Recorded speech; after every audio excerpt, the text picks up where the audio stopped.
Truputį apie sandarumą.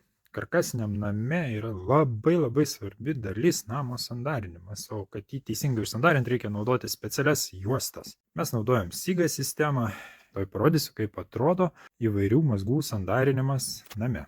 Va taip atrodo sandarinimas perdangos, tepama speciali mastika, visas medienos siūlės, įskilimai kažkokie, tai tarpeliai susijungimai visur, bet yra užtepama speciali mastika, kad nepraeitų oras. Vidui naudojam SIGA Maple, siūlės visur irgi su SIGA suklijuotus juostą. Langui sandarinti SIGA Coverum, speciali juosta skirta langų sandarinimams. Pamatui sandarinti naudojam Femtrim, labai stipriai limpantį juostą, jeigu taip užklijuoji kažkur ant daikto kokio, tai net nukabinti neina.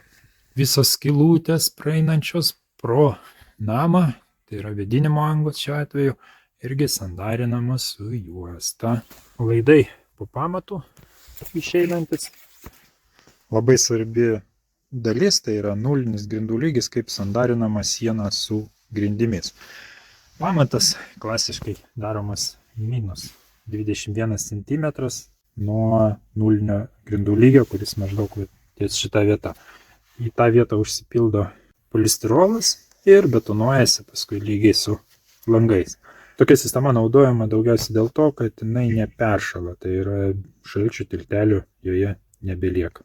Langams, kurie iki žemės naudojamas specialus profilis, skirtas tam, kad nebūtų šalčio tiltelių. Iš lauko pamatas vėlgi bus daugiau šiltinamas, šiltinama medžiaga truputį užeis ant medinės konstrukcijos. Vėlgi, kad išvengti šalčio tiltelių. Tai va tokie esminiai sandarinimo mazgai. Yra daugiau visokių niuansų smulkmenų, bet šitame name tai, kas yra, tą parodžiam.